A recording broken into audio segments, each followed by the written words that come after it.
Para mí es un gozo, una alegría poder estar aquí hoy con ustedes, poder compartir de la experiencia que Dios me ha permitido desarrollar e ir adquiriendo a través de los años y a través del servicio en la obra de Dios. Y espero poder ser de ayuda, pastor.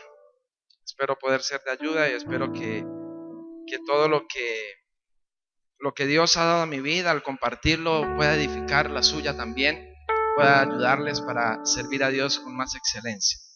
Amén. Y como decía el pastor, soy el encargado del departamento de alabanza actualmente, pero también soy adorador, me gusta adorar a Dios. No canto así como de repente un tremendo cantante, pero intento hacerlo. Y yo quiero que me acompañe de pie un momento, por favor, y quiero que adoremos a Dios solo un momento más. Yo sé que han estado cantando ya por una hora y que han estado adorando a Dios, pero me gusta iniciar así, adorando, exaltando a nuestro Dios. Y hay una canción que es muy conocida, es bastante viejita, de las primeras que yo me aprendí cuando tocaba el piano, fue de las primeras que me aprendí. Y quiero que cantemos hoy para darle gracias a Dios por su amor y por su fidelidad. Amén. Así que cierra ahí sus ojos y conéctese con la presencia de Dios. Conéctese con lo que el Espíritu quiere hacer hoy en tu vida y empieza a declararlo con tu voz y a decirle a Él en esta noche. Tu fidelidad es grande, tu fidelidad incomparable es.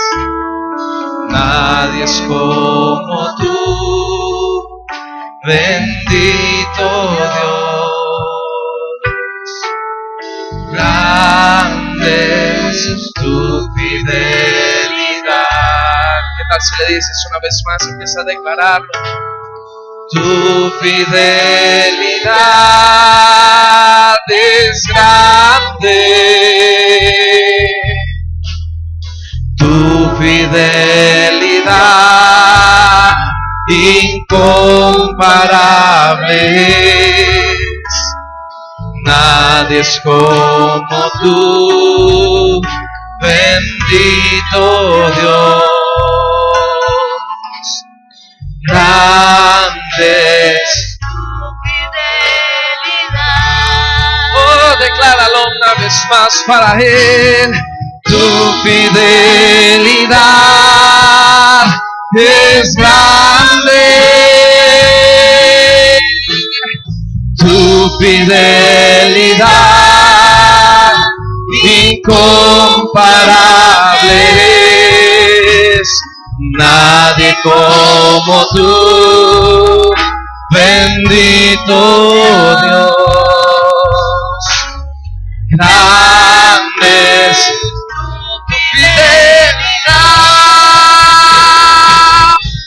oh, tu fidelidad es grande, tu fidelidad incomparable es.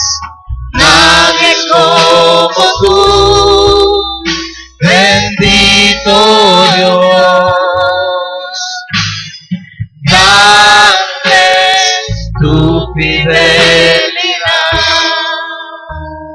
¿Qué tal si ahora con tus propias palabras empiezas a expresarle a Él cuán grande ha sido tu amor por ti, cuán grande ha sido su fidelidad, cuán grande ha sido su misericordia a favor de tu vida? ¿Qué tal si con tus propias palabras empiezas a ser agradecido con Dios por lo que Él ya ha hecho en ti, por lo que Dios ha hecho en tu vida, por todas las veces que Él ha trabajado en ti, por todas las veces que Él ha salvado tu casa, tu familia, por las veces que ha hecho milagros en ti, por las veces que ha dado provisión a tu vida? ¿Qué tal si en esta noche tú empiezas a ser agradecido con Dios por toda la obra extraordinaria extraordinaria que Él ha traído sobre ti. Oh, que en esta noche tú puedas dar la mejor adoración a Él, que en esta noche tú puedas dar la mejor exaltación a Él. Vamos, levanta un corazón agradecido delante de Dios. Sea agradecido con Él, porque hoy estás aquí por su amor, por su misericordia, por su fidelidad, porque Él ha sido fiel, porque Él te ha cuidado, porque Él te ha guardado aún de los lazos de la muerte, te ha rescatado, te ha librado, ha cuidado de tu vida y te ha traído hasta aquí. Oh Señor, cómo no ser agradecidos contigo, cómo no ser agradecidos por todo lo que tú has hecho, por toda la obra extraordinaria que tú has hecho en nuestras vidas, Señor. Oh, te damos gracias, Dios. Muchas gracias, Señor, por tu amor y por tu fidelidad. Te adoramos en esta noche y te honramos, Padre, en el nombre de Cristo Jesús. Amén. Y amén. Puede levantar un fuerte aplauso a Dios en esta noche. Por favor, tome su lugar. Y permítame entrar ahora sí en materia. Y créame que es solo por el amor y la fidelidad de Dios que hoy yo estoy aquí. Esta mañana estuve en la radio compartiendo un poco y me preguntó Johnny acerca de la cicatriz que tengo en mi frente. A veces no es muy notoria, pero cuando estamos cerca se nota, se ve. Y yo le decía, eso fue un milagro de Dios, un milagro de Dios. Hace aproximadamente 14, ya casi 15 años que aconteció. Tuve un accidente en un vehículo, me volqué en el vehículo, pues culpa mía también porque fui imprudente y tenía los cauchos muy lisos y la carretera estaba húmeda, había llovido. Así que bueno, terminé en un accidente. Quienes veían el vehículo como quedó decían, aquí nadie se salva, porque fue bastante fuerte el golpe. El carro dio botes de llanta con techo y dio botes hasta que me detuvo un posta, pastor. Eso fue lo que me detuvo, no seguir dando botes. Y ese día o en esa semana estábamos nosotros en campaña en la iglesia. Estábamos en un tiempo especial en la presencia de Dios. Había un profeta de Dios predicando en la iglesia. La noche anterior al accidente, Dios había dado palabra a mi vida. Y me había dicho que me iba a usar grandemente y que Él ponía su unción sobre mi vida. Y fue algo extraordinario. Al otro día, a las 5 de la mañana, estaba yo rumbo al hospital con un diagnóstico bastante complicado después del accidente. Pero Dios guardó mi vida. Y yo siempre le digo, Señor, si tú me guardaste ese día, es para algo. Yo no creo que tú me hayas guardado ese día de la muerte solo para seguir viviendo y gastar los días que me quedan de vida. Creo que había un propósito. Y creo que el propósito de Dios cada día se sigue estableciendo en mí y se sigue ejecutando. Así que es un milagro que yo esté aquí hoy. Un milagro que Dios me permita estar aquí acompañándoles. El pastor Jorge envía saludos a la iglesia, les ama mucho. Él quisiera estar aquí, pero no pudo. Y pues me envió a mí en representación y espero poder ser de bendición para la iglesia, para el liderazgo y para todos los que están reunidos en esta noche. Como decía el pastor Ricardo, actualmente desempeño varias funciones dentro de la labor en la iglesia. Tengo familia, tengo esposa, como ven ahí en la foto que ponían hace un momento. Mi esposa y mis hijas que están en casa también, que también envían saludos. Hace una hora más o menos hablé con mi esposa antes de venirme para acá y está ya orando para que Dios nos acompañe, nos bendiga y nos respalde en este día. Y Dios me ha permitido trabajar en todas las áreas de la iglesia. A través de los años, yo inicié en el piano, tocando el piano ahí, escondidito detrás del piano. y no pasaba nada. No hacía nada más sino estar ahí, escondidito detrás de las teclas. Pero un día Dios me sacó detrás de las teclas y me puso a servirle. Y he ido creciendo, he pasado por todos los niveles. En el Plan Felipe he pasado por todo. Empecé como ayudante, después fui líder, después fui maestro de niños, fui anfitrión, después fui Felipe de grupos, después supervisor, y ahora pues dirijo todo el plan. Estoy encargado de todo el plan. Y he ido creciendo y espero poder compartirles un poco de la experiencia, de lo que Dios me ha permitido adquirir la experiencia durante todos estos años, y que todo esto nos ayude a nosotros para crecer también. Amén.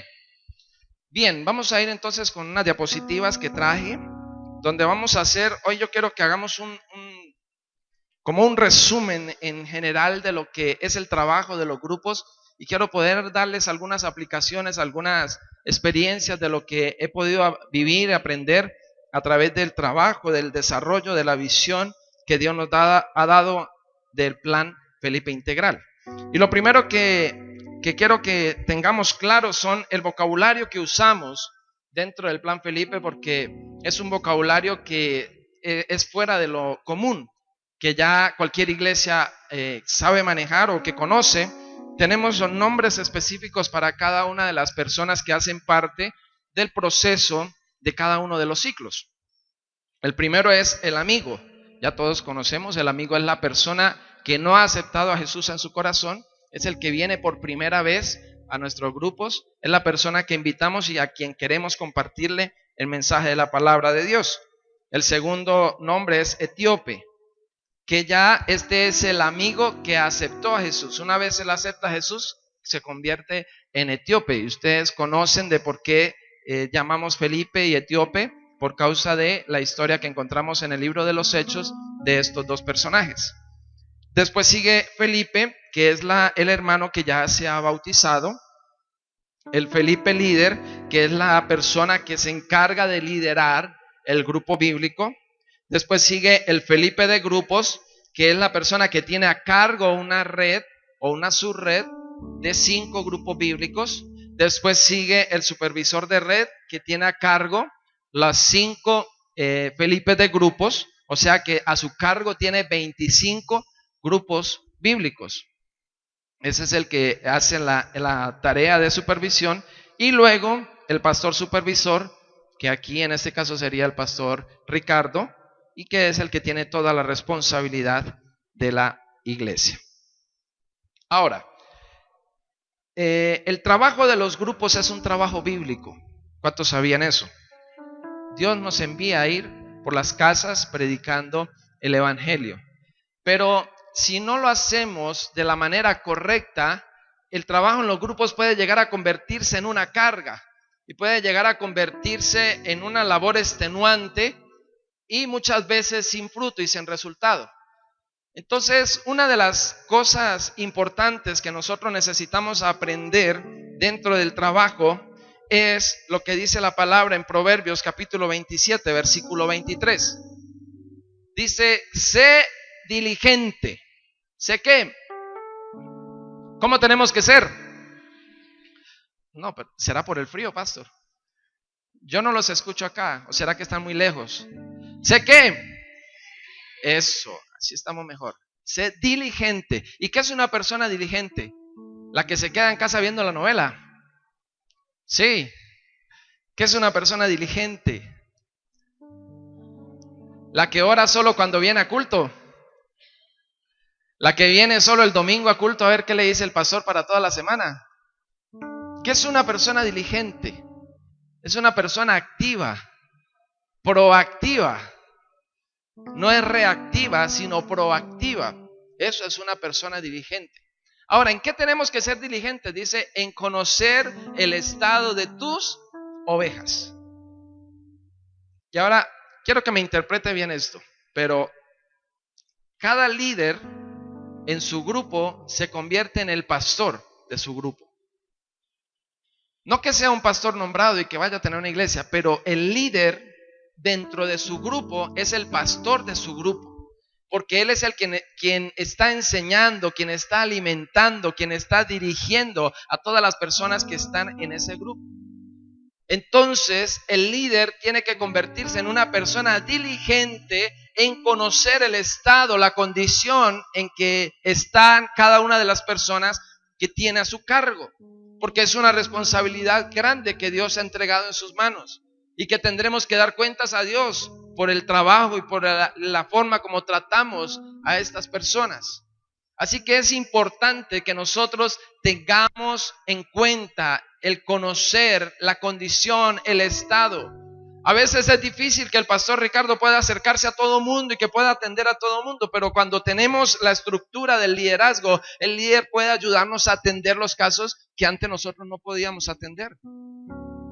Yo recuerdo antes de que empezáramos el plan, cuando le contaba al pastor Ricardo que antes yo estuve con el pastor Jesús Contreras y antes de que empezáramos el plan, yo recuerdo al pastor Jesús estar todo el día en la oficina atendiendo consejería. Todo el día. Y llegaba uno y salía, y entraba el otro y salía y entraba el otro, y todo el día se la pasaba en eso. Y yo decía, wow, qué extenuante eso. Y escuchando a la gente y escuchando los problemas y diciéndole y orando por el uno y orando por el otro. Entonces, ahora cuando se establece el plan, ya el pastor podía dedicarse a otras cosas concernientes al ministerio, pero no desgastarse tanto en atender a la gente, porque ahora hay quien ayude a atender. Y eso fue el consejo que le dio el suegro a Moisés. Le dijo, no, usted se va a morir usted y se va a morir la gente. Si esto sigue así, ponga usted líderes para que atiendan los casos, y ya lo que ellos no puedan atender, pues ahí sí lo traen a usted. El tema es que el líder tiene que estar atento a su gente, a la gente que tiene a su cargo. Usted debe conocerlos, usted debe acercarse a ellos, usted tiene que relacionarse con ellos, porque los grupos se tratan de relaciones. Para eso son los grupos en las casas. Relaciones. Cuando la gente tiene relaciones, se abre, se dispone más para aprender, para recibir, para conocer la palabra, que cuando no las tiene. Estadísticamente se dice que aquellas personas que llegan a una iglesia nuevas por primera vez y se conectan con alguien y generan una relación dentro de la iglesia, tienen un 80% de probabilidad de quedarse dentro de la iglesia. Aquellos que no tienen relaciones tienen un 10% de probabilidad de quedarse. Así que es importante las relaciones, tener buenas relaciones. Y ahí, cuando yo conozco el estado de ellos, cuando yo sé lo que ellos están viviendo, cuando yo sé lo que a ellos les está afectando, yo puedo orar por ellos, yo puedo acompañarnos en los procesos, yo puedo estar cerca de ellos. Y esa relación se va estrechando y se va generando lazos fuertes que nos permiten desarrollar mejor la visión. Pero a veces reunirnos un grupo de desconocidos, pues no vamos a hacer nada. Eso no es. Entonces es importantísimo esto dentro del trabajo de los grupos bíblicos. Ahora, hay contrariedades que se pueden presentar en la iglesia y que pueden generar el que no haya resultados, el que no haya lo que esperamos nosotros. Y estas contrariedades, primero, es cuando no hay seguimiento de los amigos. Cuando no hay seguimiento de los amigos, cuando el líder no cuida el estado de sus ovejas, cuando no está atento. Entonces simplemente el amigo llega, recibe, se va y nunca vuelve. Antes nos pasaba mucho en la iglesia. La gente llegaba a la iglesia, venía, les parecía muy bonito, pero volvía y se iba y desaparecía. Y no había nadie. No había nadie que lo buscara, no había nadie que lo acompañara, no había nadie que estuviera a su lado. ¿Sabe qué? Yo me conecté con la iglesia porque hubo alguien que me hizo a mí seguimiento. Yo fui de cuna cristiana, por así decirlo. Mis papás o mi mamá conocía del Señor desde niña, pero después conoció a mi papá y se perdieron un poco. Y hasta los 17 años de mi vida, estuve en eso de que uno iba por un rato, pero yo no era católico, pero tampoco me consideraba cristiano. Íbamos los domingos, a veces cuando tenía tiempo, cuando no teníamos paseo, cuando no teníamos otra actividad que hacer, o pereza, o sueño, lo que sea, íbamos a la iglesia. Y muy bonito, nos parecía muy bonito. De hecho, de niño yo recuerdo que me obligaban a ir a la iglesia. Mi abuela me tomaba de la mano y vámonos para culto. Entonces casi que iba obligado al principio, pero me gustaba, ya después me fue gustando y aprendí a adorar a Dios. Pero luego nos separamos de Dios y a los 17 años llegué nuevamente a Cúcuta porque no estábamos viviendo en Cúcuta, vivíamos en Boyacá. Mi papá era policía y vivía moviéndose todo el tiempo, así que no teníamos un lugar fijo, pero ya en ese entonces estaba próximo a jubilarse y pidió que su tiempo, o que ese tiempo que ya se acercaba el último año para su jubilación, fuera en Cúcuta, y se lo aceptaron en la policía, lo enviaron para Cúcuta. Entonces volvimos.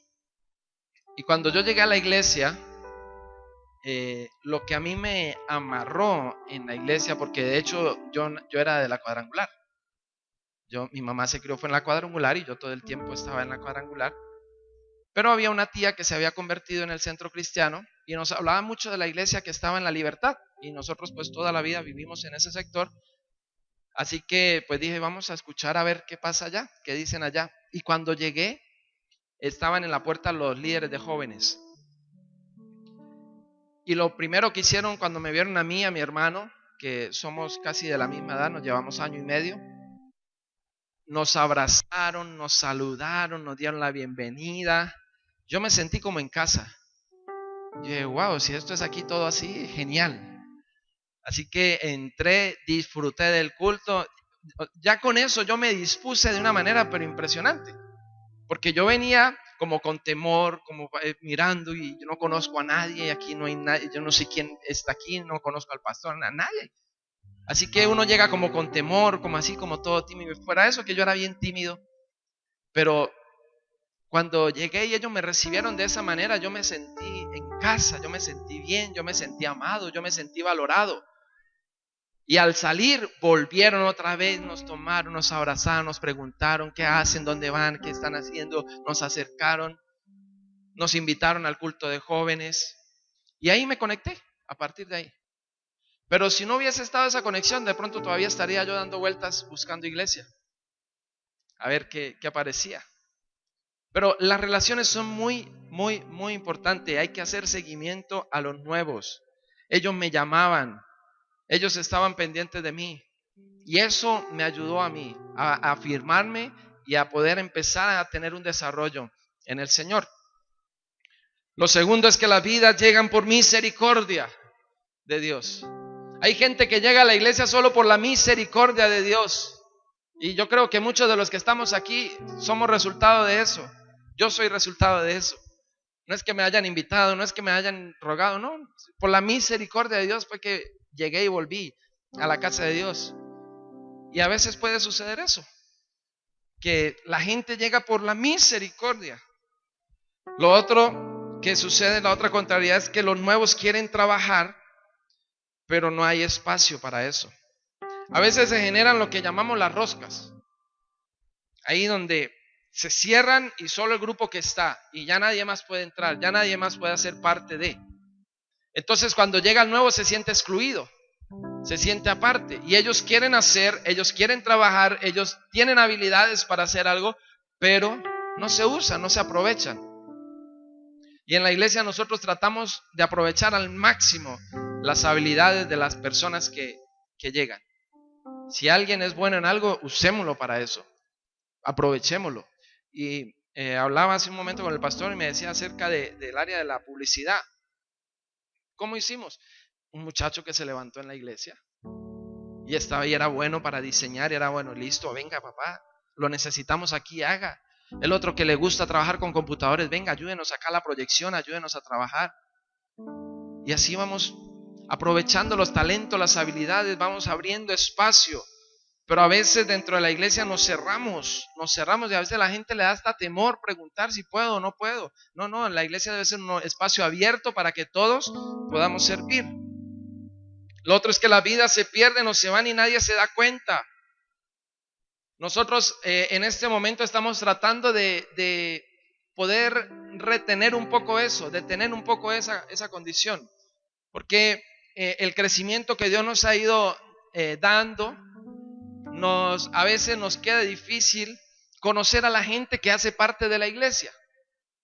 Porque cuando el grupo es pequeño, bueno, usted conoce a todo el mundo y se sabe los nombres y sabe todo, de dónde viven y qué hacen y todo. Pero cuando la gente empieza a llegar, a veces yo me encuentro en cultos donde empiezo a mirar rostro y digo, wow, no conozco a nadie. ¿Y ahí qué pasó? Hay cultos donde uno conoce a la gente y uno sabe, bueno, aquel es de tal red, aquel es de tal grupo, aquel es de tal departamento. Bueno, sí los conozco. Pero otros, que uno no sabe nada. El problema es que esa gente llega de incógnita, llega, se sienta, recibe la palabra y vuelve y se va y nunca tiene una conexión con la iglesia. Y si eso no se trabaja y si eso ahí, entonces muchas vidas se pueden estar perdiendo. Hay mucha gente que se puede estar yendo y la iglesia no percibirlo, no notarlo, porque está ocupada en el trabajo que está haciendo, pero se pierde de visión esto. La otra contrariedad es que hay poco personal para atender a la multitud, lo que les hablaba hace un momento acerca del pastor. A veces solo dejamos que sea el pastor o que sea el líder el que atiende, que solo él direccione. No. Todos podemos trabajar, todos podemos hacer parte de la obra, todos podemos ayudar para que el reino se siga extendiendo. Otra contrariedad es que surge el nuevo ministerio de la lengua. Yo no sé aquí si eso pasa. Eso pasa allá en Cúcuta, ¿no? Acá no, acá son santos todos.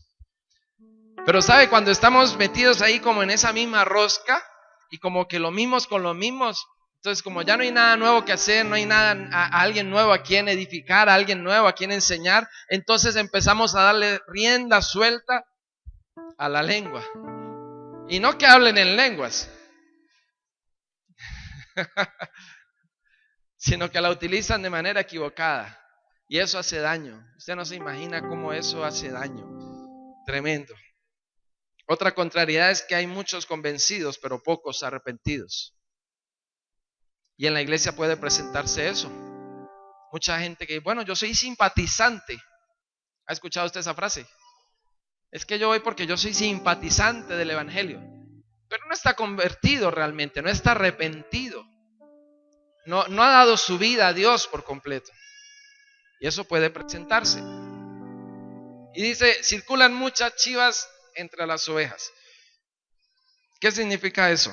¿Usted sabe cómo son las chivas? ¿Conocen las chivas acá? ¿O no saben qué es chiva? Sí. ¿Cuál es la chiva?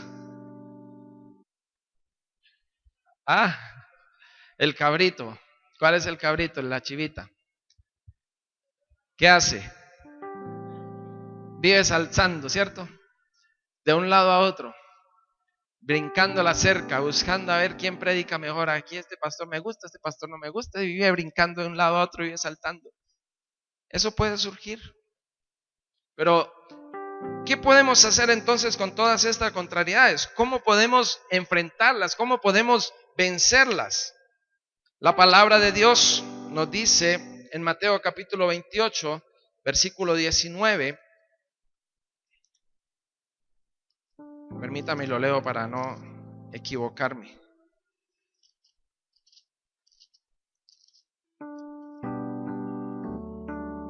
Dice, por tanto, id y haced discípulos a todas las naciones, bautizándolos en el nombre del Padre, del Hijo y del Espíritu Santo, y enseñándoles que guarden todas las cosas que os he mandado. Eso es lo que dice Jesús cuando nos entrega la gran comisión. ¿Para quién es la gran comisión? ¿Para los pastores? ¿Para el evangelista? ¿Para quién es la gran comisión? Para todos. Todos nosotros hemos sido comisionados por Dios.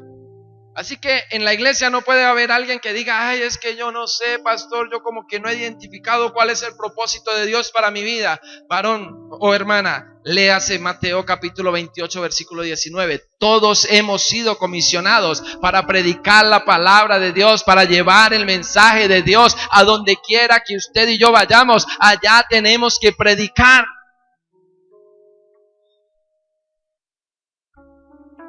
Y tenemos que ser luz en medio de las tinieblas.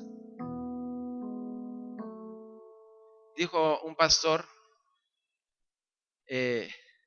predique a Cristo a través de su vida, todo el tiempo, donde quiera que usted vaya. Y si le queda espacio, hable.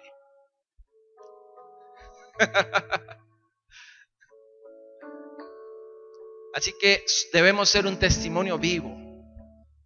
Que la gente vea en nosotros algo diferente. Ellos vendrán. ¿Por qué seguían a Jesús? Porque le veían a Él algo diferente.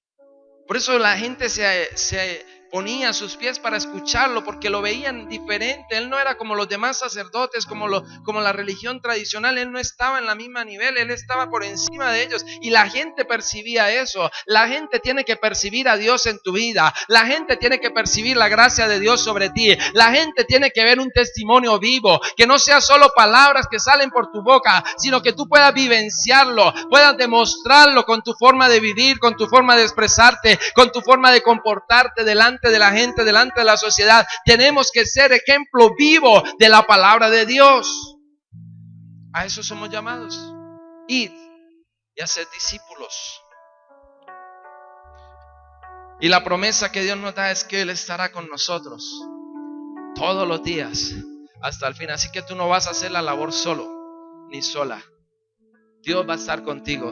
Dios va a estar a tu lado. Dios te va a acompañar. Dios te va a respaldar. Cada vez que tú das un paso, cada vez que tú te mueves para ir a llevar el mensaje de la palabra de Dios, tú no vas solo. Dios está contigo. Dios te acompaña. Dios te respalda. Dios va a estar llevándote en sus manos. Va a estar guardándote. Va a estar librándote del mal y va a ayudarte para que tengas victoria, para que seas efectivo en la obra que tú estás haciendo. Yo recuerdo cuando empecé a liderar, que el pastor le gustaba enviarme a lugares lejos de mi casa. Y yo decía, ay Señor, pero ¿por qué a mí me toca? En ese entonces yo no tenía ni bicicleta siquiera. Y todo me tocaba a pie. Pero cuando yo iba en el camino, yo iba orando, yo iba alabando a Dios, pidiéndole a Dios que me ayudara, que me respaldara. Y yo podía sentir cómo Dios me acompañaba y cómo Dios estaba a mi lado y cómo Él me ayudaba a hacer la obra bien. Y cómo se empezaron a dar los resultados. Dios es el que está a nuestro lado. Cuando tú estás haciendo la obra de Dios, no caminas solo.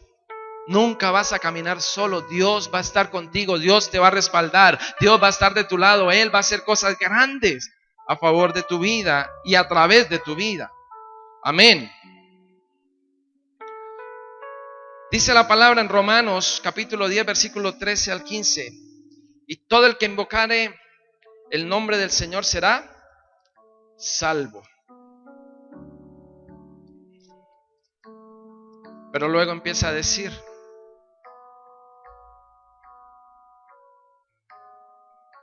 espérame que me perdí acá. Ya que todo aquel que invoca el nombre del Señor será salvo. Pero ¿cómo pues invocarán aquel en el cual no han creído? ¿Y cómo creerán en aquel de quien no han oído? ¿Y cómo oirán sin haber quien les predique? ¿Y cómo predicarán si no fueren enviados? Como está escrito, cuán hermosos son los pies de los que anuncian la paz, de los que anuncian buenas nuevas. ¿Cuántos quieren tener pies hermosos? Así que hay que movernos, porque si nosotros permanecemos encerrados en las cuatro paredes de una iglesia, el mundo no va a poder conocer y no va a poder oír acerca de un Dios maravilloso y poderoso, un Dios que sana, un Dios que libera, un Dios que da salvación. El mundo está esperando que usted y yo salgamos. No podemos estar encerrados, No podemos estar aquí solo nosotros recibiendo la bendición, porque sería egoísta de parte nuestra solo venir a recibir la bendición y no compartirla con otros. ¿Cuál es la propuesta entonces? ¿Qué tenemos que hacer? Lo primero es establecer los grupos bíblicos. Dice la palabra de Dios en Hechos capítulo 2 versículo 42 al 47. Y perseveraban en la doctrina de los apóstoles, en la comunión unos con otros, en el partimiento del pan y en las oraciones. Y sobrevino temor a toda persona, y muchas maravillas y señales eran hechas por los apóstoles.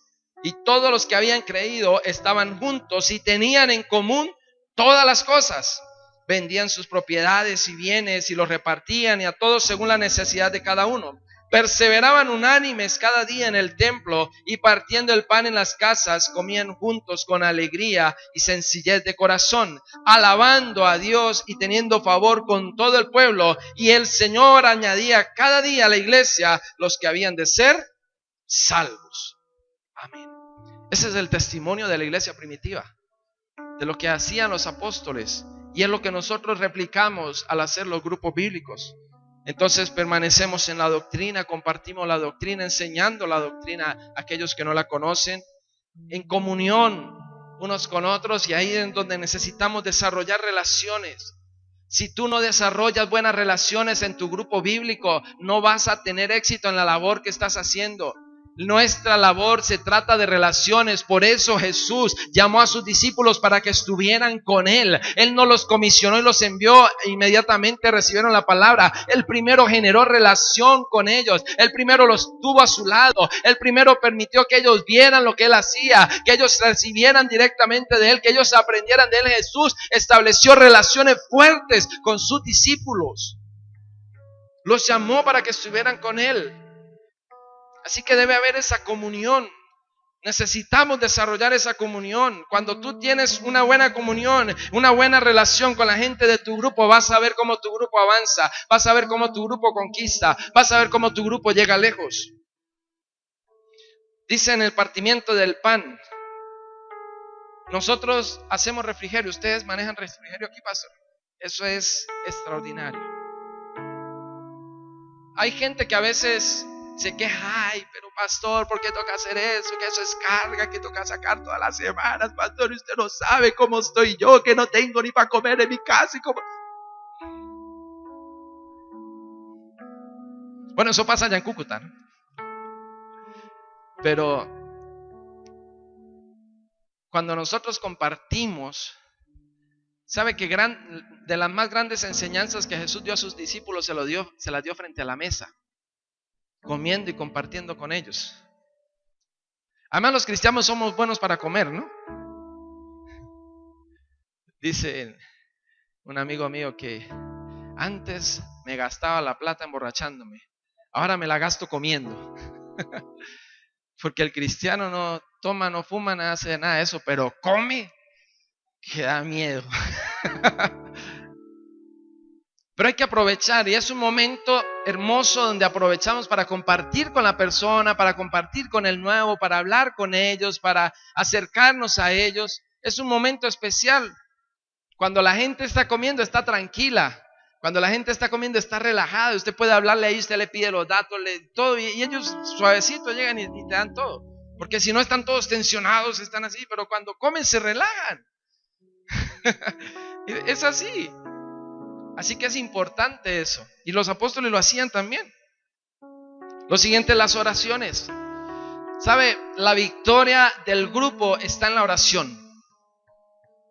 Ahí está el éxito. Usted me dice: pastor, ¿cuál es el secreto del éxito de un grupo bíblico? El secreto está en la oración. Estar en el lugar secreto. No hay mejor cosa que la oración para poder desarrollar bien la visión. Y yo puedo identificar en el trabajo, en las redes, cuando una red está conectada con Dios orando y cuando está soltando la oración. Porque se empieza a ver el cambio, se empieza a generar, se empieza a notar en los resultados, en las cosas. En las excusas que empiezan a poner los líderes, y cuando yo veo que líderes de una subred están empezando a ponerme muchas excusas y que todos como que están hablando lo mismo, yo, aquí el Felipe de grupos tiene que ver algo ahí, ha soltado algo, y generalmente es la oración, porque a veces damos prioridad a otras cosas y dejamos a Dios en último lugar, y a veces le sacamos tiempo a todo. Créame que sí, usted y yo le sacamos tiempo a todo, pero a la oración decimos: Dios me entiende, Dios sabe que estoy cansado, que fue un día agotador. Y la oración no es 5 minutos antes de irse a dormir o cuando se levanta, no, es una oración de comunión, de intimidad en la presencia de Dios. Si tú quieres ver resultado en cualquier área de tu vida, necesitas volver a la oración, necesitas volver a la intimidad con Dios. Es ahí donde se nos revela todo lo demás. ¿Sabe? Yo una vez estuve cuando era Felipe de grupos, tenía 8 grupos en mi subred, y llegó un momento donde la subred se estancó y yo no entendía por qué, porque estábamos en movimiento, estábamos orando. Yo me levantaba con ellos a las 4 de la mañana. Bueno, en Cúcuta se puede, aquí es un poco difícil. Y salíamos a las calles a orar, por las calles a ungir el sector donde Dios nos había establecido, y salíamos a orar con los líderes, nos poníamos de acuerdo, llegábamos ahí, orábamos y salíamos y nos la pasábamos en eso. Pero aún estando en esa condición, yo sentí que se estaba frenando y se estaba frenando. Entonces yo dije: más que la oración que yo estoy haciendo con ellos, yo necesito más intimidad con Dios. Ahí Dios me está llamando a un tiempo de intimidad. Así que fui a la intimidad con Dios y me propuse estar más tiempo en la presencia de Dios hasta que Dios me hablara.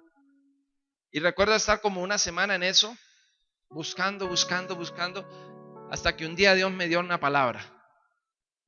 Y me dio la palabra y yo dije: esta es. Y los reuní. Yo una vez los llamé, yo necesito que nos reúname a toda la gente, todos los que puedan ir. Yo los quiero todos allá. Porque generalmente yo solo me reunía con los líderes, con los 8. Iba a sus casas, hablaba con ellos, oraba con ellos y todo bien. Pero ese día yo dije: no, reúnanme a todos los que puedan ir. Y fuimos a la casa de una hermana que tenía un patio grandísimo y tenía sillas, ahí hacíamos un grupo. Entonces tenía las sillas y todo, y le digo: vamos allá a la casa. Y todos la cita allá. Cuando llegué habían 60, 70 personas, más o menos. Habían traído a todo el mundo. Y entonces oré y solté la palabra que Dios me había dado. Mire, a partir de ahí eso fue una explosión, pero impresionante. Terminamos siendo la mejor surre en el año. Terminamos teniendo los mejores resultados. Terminamos alcanzando lo mejor, siendo los mejores. Después de que íbamos como cuando una bicicleta está el rin torcido y que usted anda como que un poquito se despega, otro poquito y otra vez, y otra vez. Así íbamos. Yo dije: no puede seguir así. Pero ¿en dónde estuvo la respuesta? En la oración. En la oración. Tú vas a la oración y Dios te puede dar lo que tu gente necesita, lo que tu grupo necesita. Ellos estaban recibiendo palabras, sí. Ellos estaban orando, sí. Pero había una palabra que Dios necesitaba desatar para que todo lo demás se abriera y para que pudiéramos avanzar. Así que es importantísimo el tema de la oración. Y alabando a Dios. ¿Sabe que a veces usamos más la queja que la alabanza? Y hay que dar gloria a Dios por todo, por lo bueno y por lo malo. En el accidente yo aprendí eso. Porque estando yo acostado en la cama del hospital, y aparte de esto, estos benditos de la ambulancia, yo iba con SOAT, y usted sabe que con SOAT lo atienden a uno en cualquier lugar. Y estos benditos, que los amo mucho en el Señor, se les ocurrió irme a llevar al hospital. No sé cómo sea aquí, pero en Cúcuta el hospital es tremendo. Es tremendo. Tienen una atención muy buena. Los mejores médicos están en el hospital, ¿para qué? Pero las urgencias son horribles. Y allá es una demora impresionante todo, y allá dejan la gente tirada. Eso cuando yo llegué habían gente botando sangre en el piso, gente ahí esperando. No, eso era terrible, terrible, terrible. Y yo dije, ¿por qué no me llevaron a una clínica? Estábamos más cerca de las clínicas que del hospital. Pero bueno, todo es propósito de Dios. Así que llegué allá al hospital y estando ahí tirado en la camilla, botando sangre por mi frente, y yo ni sabía qué era, y el diagnóstico era trauma craneoencefálico, múltiples fracturas en costillas, en tobillos, en hombro. Era lo que decían, ¿no? Lo que a primera vista determinaban ellos: politraumatismo y la fractura de costillas y fractura de tobillo, que era lo más urgente de atender. Y el trauma craneoencefálico, porque no se sabía, como tenía la abertura de la cabeza, pues no sabían qué había pasado. Así que estando yo ahí, empieza el Espíritu del Señor a decirme: ¿y cómo era que me cantabas?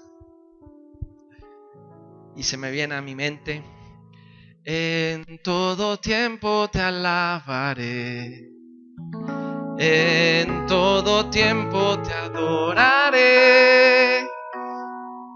Y me quebranté. Oh, Dios me quebrantó ahí. Y dije: Señor, perdóname, porque a veces solo alabamos a Dios en los momentos bonitos. A veces solo damos gracias a Dios por cuando tenemos las bendiciones, las victorias.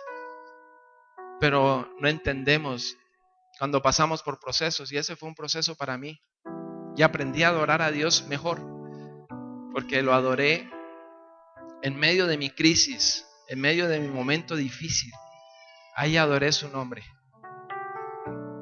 Y 2-3 horas más tarde, después de haber pasado por todos los exámenes pertinentes, la respuesta es: no hay fracturas, no hay traumas, no hay problemas en la cabeza, no, nada. Todo estaba perfecto, todo estaba bien. Habían moretones en mi cuerpo, sí, era normal por el golpe que sufrí, pero todo estaba bien. ¿Y qué generó eso? Que yo alabé a Dios. Así que necesitamos tener una vida de alabanza para Dios. Pastor, no sé cómo estoy de tiempo, ¿puedo seguir o vamos bien? ¿Sí? Bien, porque todavía falta como 3 horas más. ¿Ustedes me esperan?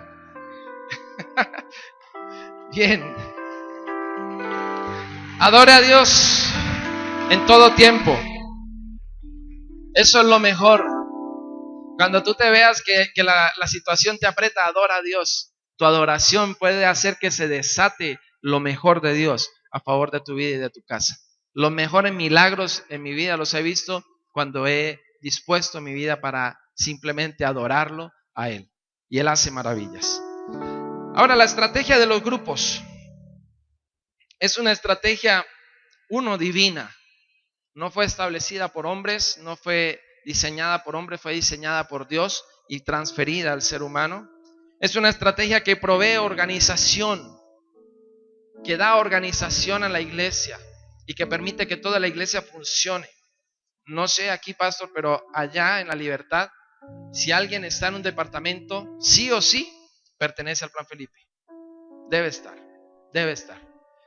Y con el perdón de ustedes, pero no sé aquí, pero allá quienes más luchan es los adoradores. Les cuesta, o nos cuesta, porque yo también o nos costaba. Aunque a mí realmente no, yo entendí y fui obediente. Por la gracia de Dios he aprendido a ser obediente. Creo que desde muy niño mi papá me enseñó eso, a los golpes, pero me enseñó que tenía que obedecer. Así que en mi mente quedó el mensaje: si no obedeces te va a ir muy mal. Y mi papá tenía una forma muy violenta para castigarnos. Era muy fuerte. Así que yo creo que eso me ayudó mucho. Así que si el pastor me decía algo, listo, sí señor, allá voy. Pero a veces encuentro que hay mucha resistencia. Y en muchas personas hay resistencia a servir en los grupos. Y realmente el mejor trabajo que nosotros podemos hacer es cuando estamos allá en los grupos. Acá es muy bonito cuando servimos a Dios, cuando estamos de ujier, de protocolo, cuando estamos en el altar sirviendo, cuando hay danzores danzando a Dios, adorando a Dios, cuando estamos en cualquier área del servicio, muy bonito, es extraordinario. Pero Dios no nos mandó solo a eso, Dios nos envió fue a ser discípulos. Esa fue la comisión. Entonces, dentro de esa organización que provee el plan, nos ayuda a que todos hagamos parte de la visión, a que todos trabajemos, a que todos nos incluyamos en esa obra. Permite también un trabajo más eficiente. Yo recuerdo cuando no trabajábamos con grupos, tener en la iglesia campañas evangelísticas, y para mí eran bastante pesadas porque a los músicos nos tocaba ayudar a trastear todos los equipos. Entonces sacábamos de la iglesia todo, ayudábamos a armar las tarimas, ayudábamos a extender con los ujieres las sillas y todo, a preparar todo el ambiente, y en la noche ya nos cambiábamos y veníamos a la campaña, y venía el evangelista y teníamos ahí un montón de personas y llegaban y se convertían y pasaban al frente, la gente aceptaba al Señor. Pero después de toda esa labor y esa inversión, porque es una inversión grandísima hacer una campaña afuera, yo antes no lo sabía, yo pensaba que eso era gratis, yo no sé, yo solo sacaba mi piano y ayudaba con los muchachos a llevar las cosas, pero yo no sabía. Hoy en día ya entiendo, porque ya he estado en esa área y sé que un evento vale y es costoso. Pero toda esa inversión que se hacía y se convertía en 40, 50 personas, pero a fin de año terminábamos bautizando 5, máximo 7 personas. Y pasaba todo un año y unas 6 o 7 campañas en el año. Y prácticamente era una persona por cada campaña. Y todo el desgaste, toda la inversión, todo lo que se hacía. Y el resultado era mínimo. ¿Por qué? Porque nadie se comprometía. ¿Por qué? Porque todos se lo dejaban al pastor. Y si el pastor no iba y visitaba al nuevo, entonces no, el nuevo no quedaba porque nadie lo atendía, nadie estaba atento de él. Así que el trabajo con los grupos nos permite hacer un trabajo más eficiente. También desarrolla una relación significativa, genera una relación. El trabajar en los grupos genera una relación. Yo he trabajado con gente con la que me he hecho muy cercano, y hasta el día de hoy sigo siendo cercano con ellos, con mis discípulos. Y me agrada verlos crecer en la iglesia, me agrada verlos desarrollarse, avanzar. Y a veces algunos que intentan así como torcerse, yo voy y los busco y los abrazo y hablo con ellos, oro por ellos, los motivo, los invito. Y estoy atento de ellos. Y ellos los discipulé y los bauticé cuando era líder, hace unos añitos atrás. Pero aún así yo sigo, porque se generan esas relaciones. Y es importante que se genere esa relación con la persona. Y el grupo debe ser relacional. El grupo bíblico es un espacio de relaciones que va a producir resultados. Después de lo que le digo, nosotros teníamos 6 o 7 campañas, bautizábamos 7 personas. El año pasado nosotros no tuvimos ninguna campaña. Solo tuvimos Día del Amigo en los grupos que atendemos. Y para la gloria de Dios, 192 personas recibieron al Señor, se bautizaron y están caminando con el Señor. Así que hay resultados, hay fruto que Dios nos permite alcanzar, que Dios nos permite hacer, que Dios nos permite desarrollar. Y esas vidas están siendo edificadas, están siendo discipuladas. Terminamos el año con 185 personas graduándose del discipulado 2, terminando. La mayoría de esos mismos 192 que se bautizaron, la mayoría están ahí terminando el discipulado 2, y otros que venían del último ciclo del año pasado, y los que quedaron pues inician ahorita el ciclo en este año. Pero estamos ahí trabajando, así que produce resultados, da resultados, y hay menos desgaste. ¿Por qué? Porque ahora todos hacemos parte. Ya no es una sola persona pensando, buscando, generando la estrategia, atendiendo, visitando. No, ahora somos todos haciendo la labor, todos unidos. Entonces, la visión de los grupos bíblicos es una estrategia que Dios estableció en las Escrituras para el crecimiento de su iglesia. Como lo dije hace un momento, no es algo que nosotros hayamos inventado, únicamente estamos retomando las Escrituras, que nos muestran el camino que debemos seguir para lograr éxito en la obra de Dios. Entonces el grupo bíblico se nos convierte, aunque es un grupo pequeño, en un gran potencial. Aunque pareciera algo insignificante, algo pequeño, se nos convierte en algo que genera un gran potencial. Y cuando nosotros recibimos el Plan Felipe en el año 2001 aproximadamente, que lo asumimos y que empezamos a tomar en la iglesia, para nosotros fue un impacto ver el resultado y ver todo lo que se podía hacer y todo lo que estábamos perdiendo por no estar unidos a esta misión. Y para nosotros el ejemplo en ese entonces fue la congregación de Ureña, que queda en Venezuela. Es ahí frontera con Colombia, pero ellos ya habían asumido, tenían un tiempo más trabajando con el Plan Felipe, así que fuimos a alimentarnos allá con ellos, a aprender, tomamos mucho de ellos para poder nosotros desarrollar. En ese entonces el pastor Jorge era Felipe de grupos, y él fue y se empapó y recibió todo allá, y después vino y empezó a trabajar con la iglesia junto con los otros Felipes que estaban, y a desarrollar la visión y a generar lo que hasta hoy Dios sigue haciendo.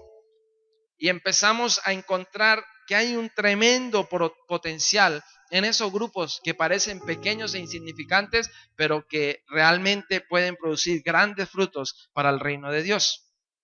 Entonces el grupo bíblico es un equipo de trabajo que se reúne con el objetivo de expandir el alcance de la iglesia hasta lugares de difícil acceso. Ahora, yo siempre he tenido una frase, y es: el grupo bíblico es un medio, no un fin. Si nosotros tenemos claro eso, y si usted se lleva claro eso hoy, para mí ya ganamos mucho. El grupo bíblico es un medio y no es un fin. Cuando tenemos en nuestra mente la concepción de que el grupo bíblico es un fin, entonces para nosotros está bien llegar, recibir a la gente, predicar la palabra, recoger las ofrendas, repartir refrigerio y despedir a todo el mundo. Cumplí, listo. Eso era. Si ese era mi objetivo, lo logré. La pregunta es: ¿tuviste amigos? ¿Alguien recibió la palabra? ¿Alguien conoció al Señor? Y si no fue así, el grupo fue total fracaso. Entonces, el grupo yo no lo puedo mirar como un fin de que voy a hacer el grupo o que me toca ir al grupo. No te toca ir al grupo. Es un privilegio que Dios te da, que los ángeles quisieran tener ese privilegio, pero no lo tienen, y Dios te lo delegó a ti. Así que no es que te toca, es un privilegio que Dios. Siéntete honrado cuando vas a servir a un grupo de conexión, un grupo bíblico, perdón. Siéntete honrado. Así que el grupo, cuando se convierte en un medio, entonces es un puente entre la iglesia y la gente que no conoce a Dios. En eso se convierte. Entonces es el puente que permite que la gente pueda llegar a la iglesia, que pueda llegar al Señor en un lugar más abierto para ellos, en un lugar donde ellos tengan menos prejuicios y donde ellos puedan recibir la palabra con libertad. Si tú ves el grupo como un medio, tu grupo va a ser eficiente. Entonces ya no lo ves como simplemente como un fin, sino que si no tienes personas nuevas, tú te vas a preocupar. Si no llega un discípulo a tu grupo, tú te vas a preocupar, algo no está bien y tengo que buscar. Pero cuando no, te da lo mismo. Cuando piensas que el grupo es un fin, te da lo mismo si vienen o no viene gente nueva, si aparecen personas que necesitan la palabra o no. Y dentro de este trabajo del grupo vamos a ver la composición entonces de manera rápida. El primero que aparece aquí es el Felipe líder, que es la composición del equipo, que es el Fama. El Felipe líder es el enlace del grupo con la iglesia y es el responsable del bienestar y el crecimiento del grupo bíblico. El líder es el responsable, el quien asume la responsabilidad de dirigir a su grupo. Y esto es un área importante porque el líder tiene que aprender a ser influyente, a influir dentro de la gente que está atendiendo en su grupo. Y cuando un líder no logra influir, entonces el grupo empieza a decaer. el grupo empieza a perder consistencia, porque la gente no le va a escuchar, porque la gente no va a atender a su voz, porque la gente no va a recibir lo que él está transmitiendo. Así que el líder necesita hacerse responsable e influir. Es el portador de la enseñanza también. Coopera con el anfitrión, que es una parte importante dentro del trabajo. Ayudar con, a veces dejamos que el anfitrión sea el que haga todo. Ay, que él es el dueño de la casa. Que el que no, el líder. Mire, yo llegaba cuando era líder. Yo era el primero que llegaba al grupo. 1 hora antes, si me era posible. Y yo le ayudaba a limpiar el lugar, a acomodar las sillas, a ordenar. Estaba atento si estaba listo el refrigerio, si había que traer algo más. Estaba pendiente de todas las cosas, de que hubieran todo lo necesario, que hubieran carteleras para los cantos, porque la gente no se sabe las canciones. Y si las vamos a cantar ahí, cantamos nosotros solos, ¿y qué sentido tiene? Entonces ponemos las carteleras y todo, y teníamos todas las cosas ahí ordenadas. El líder tiene que cooperar en eso. Y forma al ayudante como líder. Estamos trabajando fuertemente en esto, pastor. Fuertemente. Este año nos determinamos a trabajar fuertemente en esto. Porque hemos encontrado que a veces la posición del ayudante, ponemos personas para cumplir un requisito, mas no con un propósito. Y en este año la consigna es: si quieres ser líder, puedes empezar como ayudante. Pero si no te proyectas como líder, no calificas para ser ayudante. Puedes ser maestro de niños, puedes ser anfitrión, o puedes ir y acompañar el grupo. Pero si no quieres asumir la visión como líder, si no quieres asumir esa responsabilidad, no calificas como ayudante. Porque el ayudante es clave, es primordial en el grupo. Y a veces pensamos que no, que es como relleno. Como que es una persona más que está ahí en el grupo. Como que tenemos ahí la silla, la mesa, el ayudante. No, es una parte importante del grupo y necesitamos verlo así. La segunda parte importante es el anfitrión. Nosotros contamos con la bendición de tener anfitriones que tienen 15, 16 años siendo anfitriones, acompañándonos en la visión. No es fácil que lo hagan, ¿sabe? No es fácil, porque el anfitrión debe cohibirse de muchas cosas para poder cumplir esa misión de ser anfitrión. Pero si el anfitrión no se siente solo en su labor, lo va a hacer con agrado y va a permanecer. Esa es la clave. Pero a veces nosotros le dejamos toda la carga al anfitrión. ¿Y qué es toda la carga? Que como él es el dueño de la casa, entonces que él la limpie, que él la ordene, que él reciba a la gente, que él nos ayude a desarrollar privilegios, y después todo el mundo se va. Y entonces que él vuelva a recoger las sillas, que él vuelva a ordenar todo, que él vuelva a limpiar todo, que él vuelva a hacer todo. Claro, cuando una persona está así, dice: no, ya no aguanto más. Tome su grupo, vayan y háganlo en otro lado, busquen otra casa. Pero gracias a Dios nosotros contamos con un buen equipo de anfitriones. Tenemos cerca de 60 grupos bíblicos y generalmente los anfitriones permanecen. En el año, cuando iniciamos el año, aproximadamente el promedio en los últimos 5 años en movimiento, en cambio de anfitriones, ha sido entre máximo 7, pastor. Y eso muchos. Hablando un año atípico que cambien muchos, pero generalmente no. Generalmente no, la gente está dispuesta a seguir. En más, nos ruegan: por favor, pastor, no me vaya a quitar el grupo. No lo vaya a quitar. Porque entienden la bendición que hay en hospedar la palabra. Que fue lo que entendió Obed-Edom cuando recibió el arca en su casa. Lo mismo acontece con el anfitrión. Tiene la misma bendición que tuvo Obed-Edom. Dice la palabra de Dios que el arca estuvo durante 3 meses en la casa de Obed-Edom y Dios prosperó a este varón grandemente. Y nosotros cuando vamos a la casa, cuando vamos a abrir un grupo, vamos y llevamos la palabra y le decimos, mire, esto es lo que va a pasar en tu casa, porque ahora tú vas a ser un huésped de la gloria de Dios en tu casa. Y a través de tu casa muchos van a recibir vida, van a recibir salvación, van a recibir milagros. Y tú vas a ser el instrumento que Dios va a usar para eso. Así que la persona queda de una vez, wow, sí, yo quiero. Y lo va a empezar a ver y lo empieza a ver.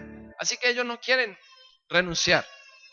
Este año tuvimos el caso de un líder que salió del país, se fue a estudiar y se llevó con toda la familia, y resulta que toda la familia era el equipo de trabajo de él. Así que se fueron todos y me dejaron al anfitrión solo. Y el anfitrión, pastor, por favor, envía a alguien, no me vaya a cerrar el grupo, no, por favor, no me lo vayan a quitar. Yo, no, tranquila que vamos a ordenar, vamos a organizar, vamos a ver de qué forma, y Dios ya proveyó y ya conseguimos, y ya hay un nuevo equipo para trabajar allá. Pero no se cierran.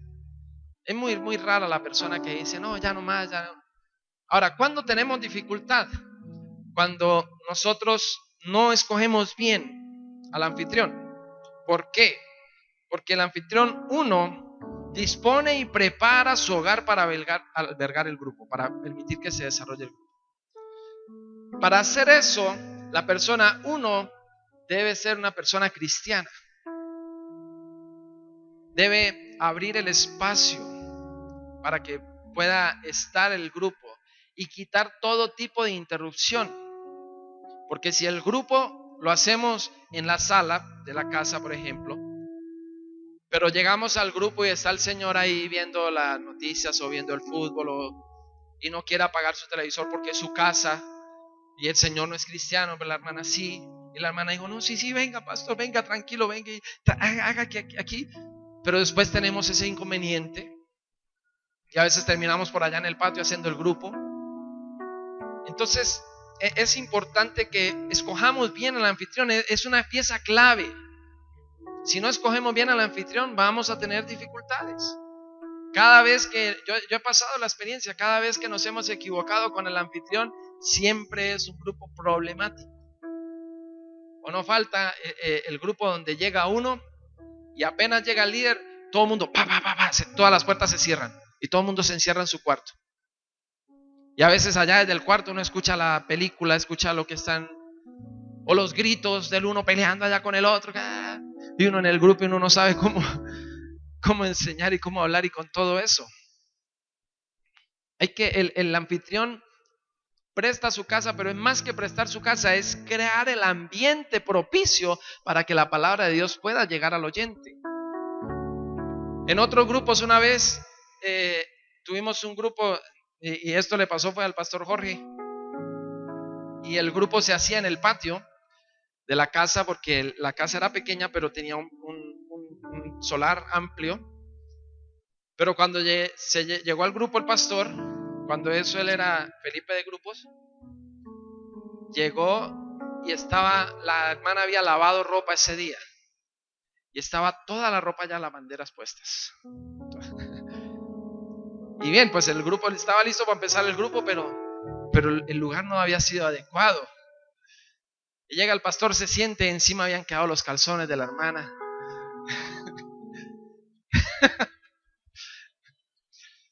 Pero esas cosas pasan. Entonces el anfitrión tiene que estar muy pendiente de eso, disponer el lugar bien para que el grupo pueda fluir sin ninguna contrariedad, sin ninguna dificultad. Ahora hay cosas que uno también tiene que vencer en oración. Yo recuerdo de cuando era líder, fuimos a un grupo, empecé un grupo, y cuando el vecino de enfrente se dio cuenta que empezamos un grupo y empezamos a predicar la palabra, al siguiente sábado sacó su equipo de sonido. Grandote, así, un coso bien grande. Lo sacó hasta el porche, lo puso, él vivía enfrente del grupo y nosotros hacíamos el grupo ahí en el porche. Y puso los baffles bien contra las rejas. Y apenas vio que llegué, ¡pum! A todo volumen, vallenato. Y todo el bendito grupo estuvo así. La primera yo me lo aguanté. Bueno, Señor, vamos a orar, le dije al equipo, bueno, vamos a orar, que el Señor va a hacer algo. Entonces, al siguiente sábado les dije, bueno, ya no nos vamos a hacer allá afuera, entrémonos a la sala, quedábamos así incómodos, que la sala era pequeña, y ahí quedamos ahí estrechos y un poco incómodos, pero pues ahí cerramos las ventanas y la puerta y ya podíamos hablar, por lo menos. Entonces, al siguiente sábado llegamos con esa expectativa y el hombre ya tenía otra vez el equipo listo allá afuera, preparado. Y apenas me vio llegar otra vez, a todo volumen. Y yo me iba y guardaba. Así era. Entonces, yo le dije a los hermanos, bueno, vamos a orar. El diablo no nos va a quitar aquí la bendición, no nos va a detener. Así que nos pusimos en ayuno y oración fuerte. Yo dije, Señor, algo va a pasar. Algo va a pasar porque ese Señor no nos va a seguir chalequeando el grupo. Que aquí hay gente que necesita recibir la palabra. Bueno, al siguiente sábado llegamos y ya el hombre ya estaba preparado. Y cuando fue a prender, el equipo no le prendió. Y le daba y lo conectaba y lo cambiaba, le puso una extensión, revisaba, nada, no le prendió. Nosotros allá contentos, bien, Señor, gracias, Señor, aleluya. La próxima semana cuando llegamos, el bendito vecino fue y le compró a la nieta un carro que hacía una bulla y le sacaba el carrito a la hora del grupo. Y todo el grupo se la pasaba a esa niña ahí arrastrando ese carro y haciendo bulla. No, Dios mío, ¿ahora qué hacemos? Y orando otra vez y orando. Hasta que no sé qué pasó, pero la niña no volvió a aparecer por ahí. No sé, fue que la llevaron. Era como la nieta de él. A última hora resultó el vecino yendo al grupo, recibiendo de Dios. Después de mucho proceso, mucho tiempo, pero fue y recibió. Y se arrepintió por todo lo que nos hizo.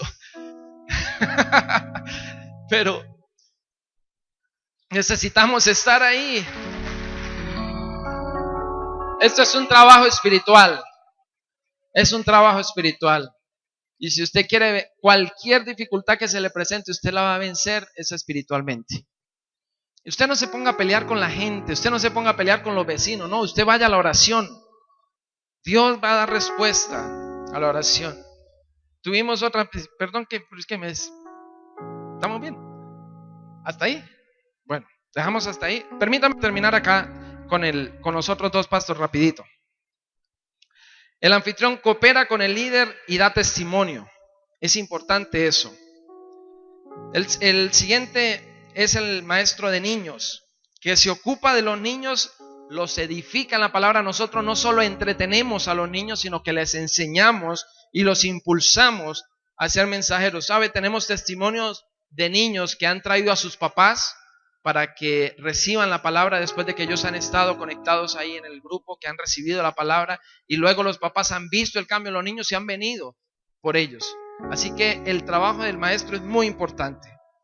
Y el último es el ayudante, de quien ya hablé y que dije que es una persona muy importante, que respalda al Felipe en la oración, al Felipe líder, que ayuda en el registro de los datos, en la atención a los asistentes, le representa en su ausencia y aprende a liderar el grupo, porque posteriormente él será el nuevo líder. Pastor, vamos a dejar entonces hasta ahí. Vamos a dar gracias a Dios en esta noche. Perdón si me extendí mucho, pero hemos aprendido algo. Amén. Yo creo que sí, y creo que Dios quiere llevarnos a cosas nuevas. Amén. Y sé que Dios cada día quiere hacer milagros en medio nuestro, quiere sustentarnos con su presencia, quiere ayudarnos, pero también necesita que nosotros seamos obedientes a su voz, que seamos obedientes a lo que Él nos está invitando a hacer cada día. Seamos obedientes a la voz que Él da a nuestras vidas. Y hay una palabra que está en el libro del profeta Oseas, capítulo 2, versículo 21, que dice: en aquel tiempo yo responderé, dice Jehová, responderé a los cielos y ellos responderán a la tierra, y la tierra responderá al trigo, al vino y al aceite, y ellos responderán a Jezreel. Amén. Yo creo que Dios está en este tiempo respondiendo a favor de tu vida. Y estos tres elementos de los que habla la Biblia son tres elementos maravillosos. El trigo es la provisión, es el pan, el sustento que Dios da a nuestras vidas. El vino es el gozo. Usted debe mantener vivo el gozo de Dios en su corazón, en su vida. Y el aceite es la unción de su espíritu, que Dios desea derramar sobre todos aquellos que invocan su nombre. Pero luego dice que ellos responderán a Jezreel. Y a mí me llamó la atención ese nombre. Así que yo busqué la traducción, el original. Y una de las traducciones de este nombre, del significado de este nombre, es el que siembra. ¿Cómo es? El que siembra. Así que los cielos se abren y Dios responde a los cielos y los cielos a la tierra, y la tierra responde ¿a quién? Siembra. Así que quiero invitarte en esta noche a que tú puedas sembrar. Y cada vez que tú siembras, cada vez que tú pones una semilla en el reino, es una semilla que va a producir mayor fruto a favor de tu vida. Porque tú nunca siembras una semilla esperando recibir la misma semilla. Cuando tú siembras una semilla pequeña de maíz, tú no cosechas otra semilla de maíz, tú cosechas muchas más. Y eso es lo que dice Dios. Jesús dijo que recibiríamos al 30, al 60 y al 100 por uno. Fíjese que lo mínimo es el 30. Por cada una, 30. Es lo mínimo. Y Dios quiere que tú coseches abundancia. Amén. Así que en esta noche te invito a que seas un Jezreel y que siembres para Dios. Y te aseguro que Dios va a responder a favor de tu vida. Ahí donde estás, inclina tu rostro y oremos a Dios. Padre, yo te doy gracias por esta oportunidad que tú me das de compartir, de poder enseñar de lo que tú me has permitido vivir, de lo que tú me has permitido desarrollar en mi vida, poder transmitir un poco a la iglesia, Dios. Y ahora, después de haber escuchado, Señor, queremos disponernos para sembrar delante de ti, para darte a ti lo mejor y hacerlo con un corazón agradecido, porque tú has sido bueno, Señor, y tú eres el que da pan al que come y semilla al que siembra. Y yo sé, Señor, que tú harás que abunde los frutos a favor de la vida de tus hijos y que ellos puedan cosechar de manera grande, de manera extraordinaria, y que los cielos se abrirán y responderán a favor de cada uno de tus hijos, y que tú harás milagros extraordinarios, Padre, en el nombre poderoso de Cristo Jesús. Amén y amén. Las hermanas pueden acercarse o ven tú aquí al altar y sirve, siembra a Dios, que Dios va a responder a favor de tu vida. ¿Qué tal si cantamos nuevamente que Él lo hará otra vez? Yo sé que tú mueves montañas, yo creo en ti, sé que lo harás otra vez. Abriste el mar en el desierto, yo creo en ti, sé que lo harás otra vez. Yo sé que tú mueves montañas, yo creo en ti, sé que lo harás otra vez. Abriste el mar en el desierto, yo creo en ti, sé que lo harás otra vez. Así es, Padre, te damos gracias. Recibimos la palabra y el espíritu de la palabra. Señor, gracias por el llamado que nos has hecho a servirte. Gracias porque tú nos das este nuevo año para que nosotros podamos, Señor, ser útiles en tus manos. Gracias por tenernos en cuenta para ser parte de tu sueño, de cumplir la gran comisión en nuestra ciudad, nuestro departamento, en nuestra nación y, por qué no, hasta lo último de la tierra. Señor, gracias te damos en este día por cada equipo de trabajo. Señor, gracias, Señor, por el pastor Carlos que nos comparte. Gracias por el pastor Diego Felipe, su esposa. Gracias, Señor, por cada líder de grupos, cada Padre Celestial, persona que se ha dispuesto y que se dispone en este año a servirte. Señor, gracias por el anfitrión. Gracias, Señor, por el ayudante. Gracias, Señor, por el maestro de niños. Gracias, Señor, por cada equipo de trabajo que llamamos Fama. En el nombre de Jesús, Señor nuestro, desde ya estamos colocando sus vidas delante de ti, para que el poder de tu Espíritu Santo los arrope, para que el poder de tu Espíritu Santo, Señor, sea avivando el fuego del servicio de Dios en ellos. Señor, oramos para que en este año, Señor, podamos colocar por obra los conceptos bíblicos, Señor, los de tu palabra, para poder ser eficaces. Oramos, Señor, por este año de perseverancia. La palabra profética nos dice que la gloria de Dios llenará el templo en cada culto. Lo creemos, pero que la gloria de Dios, una vez que los siervos y las siervas de Dios salgan de la casa de Dios, la gloria de Dios irá con ellos. Tu palabra profética nos dice que la gloria de Dios se manifestará en casa, en la familia. Y recordamos la palabra de Obed-Edom, que el arca de Dios, la gloria de Dios estuvo en cada casa. Y por estar la gloria de Dios en cada casa, tú los bendices, bendices sus vidas, bendices su matrimonio, bendices su descendencia, bendice la obra de sus manos, bendice todo lo que tienen, Señor, en cada persona que hace parte del equipo de trabajo. En el nombre de Jesús, te damos gracias y desde ya colocamos a tus servidores y a tus servidores en tus manos para que las palabras y las promesas que tú nos has hablado se cumplan en sus vidas, los alcance, Señor, y tengan cumplimiento en el tiempo de Dios. Lo creemos así y por eso te agradecemos. Salimos de este lugar, pero no salimos de tu presencia. En el nombre de Jesús, bajo tu protección y bajo tu bendición, en Cristo Jesús nuestro Señor. Y todos dicen...